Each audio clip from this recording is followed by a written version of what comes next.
Welcome to Revenge is Sweet, where we delve into history's most compelling tales of vengeance. Today we journey back to ancient Rome, a world forged in blood and betrayal, to witness a story so powerful it would change the course of an empire. This is the tale of Julius Caesar and the cold, unyielding vengeance he enacted for the betrayal of his greatest rival, Pompey the Great. The year is 48 BCE. The Roman Republic is tearing itself apart. Two titans, once allies, now stand as bitter enemies. Julius Caesar, the cunning conqueror of Gaul, and Gnaeus Pompeius Magnus, Pompey the Great, the celebrated hero of the Senate. The great Roman civil war has reached its terrible climax at the fields of Pharsalus, Greece. The battle was a massacre.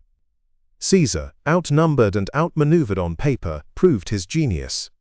Pompey's forces were utterly routed, scattered like leaves in a storm. For Pompey, there was only one choice: flight. He was a fugitive in the very world he had once ruled. His power, his reputation, his life, all were now on a razor's edge. He turned his ship towards Egypt, a kingdom that owed its very existence to him. He believed he would find sanctuary, a loyal ally who would offer him a new army, a place to regroup. He was tragically, fatally, wrong.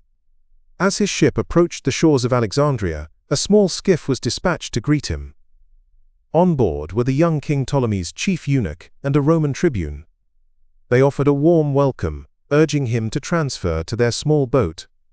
Pompey said a silent goodbye to his wife and son, then stepped aboard. He had only to make it to the beach. He did not. As the boat neared the shore, he stood to disembark. In that single final moment, the men who had feigned loyalty drew their daggers. Pompey was stabbed multiple times. His body was pushed into the water, and his head was hacked off, a final, grotesque act of betrayal. The killer's motive was simple. They believed that by offering Caesar the head of his enemy, they would win his eternal favor. They were about to learn that true vengeance is not a matter of winning, but of principle. Just days later, Caesar arrived in Egypt. His civil war was over, his rival was on the run, and his thoughts turned to the political future of the Roman world. As he landed, the Egyptian king's delegation came forward, their faces filled with triumphant arrogance. They presented him with a gift, a beautifully crafted wooden box, sealed with the royal insignia. Caesar opened the box. Inside, resting on a bed of linen, was the severed head of Pompey the Great. The Egyptians expected praise. They expected a smile of victory. Instead, they were met with a sight they could not comprehend. Caesar's face, a mask of stone in the heat of battle, crumpled. He recoiled in disgust, turning away. Then, he began to weep. His tears were not for his enemy. They were for his fellow Roman, for a man who had once been his friend, a man who, despite their rivalry, deserved the dignity of a Roman death, not the brutal, barbaric end of a common traitor. For Caesar, this was a desecration, a monstrous act that violated not just Pompey, but the very codes of honor that bound all Romans. He had sought to defeat Pompey in battle, not to have his enemy butchered like an animal by foreign kings. The gift was an insult, a dark miscalculation. It would cost them everything. Caesar refused the head. He ordered the conspirators to be found and arrested. He had come to Egypt to find his rival. He would now remain to enact a terrible retribution. The vengeance was methodical and absolute. Caesar's justice was swift and brutal. First, he had the conspirators hunted down. The men who had betrayed and murdered the greatest Roman of his age were publicly executed, their lives forfeit for their hubris. The tribune, who had once served under Pompey, was especially loathed. His betrayal was the blackest, and Caesar ensured his end was as swift and final as his crime. But the personal vengeance was only the beginning. The core of Caesar's fury was directed at the true culprits, the leaders of Egypt, who had sanctioned this monstrous act. The young King Ptolemy had chosen to betray a Roman for his own gain. Now, he would pay the price. Caesar openly backed Ptolemy's rival sister Cleopatra in a bitter civil war for control of the kingdom. The move infuriated Ptolemy and his court. They saw Caesar as a foreign invader.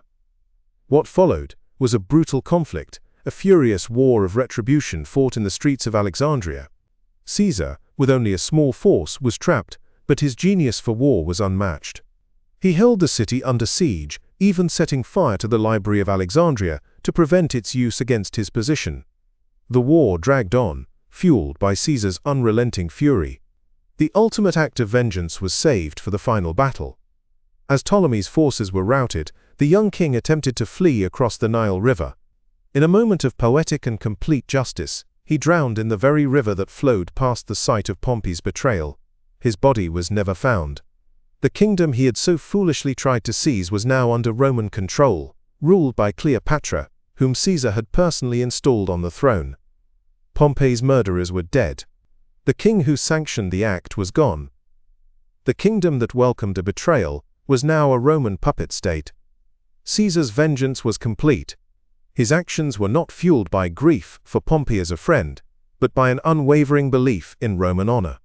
By a fury that a great Roman hero could be so savagely betrayed by a foreign king, and by an insult so profound that it could only be answered with war. The revenge he enacted was a lesson to the entire world. Rome's enemies would be punished, but those who disrespected Rome's honor would be utterly destroyed. And so, the story of Julius Caesar and his greatest rival reminds us that in the grand tapestry of history, some acts of betrayal are so egregious, they can only be answered with a justice that is merciless, meticulous, and absolutely sweet.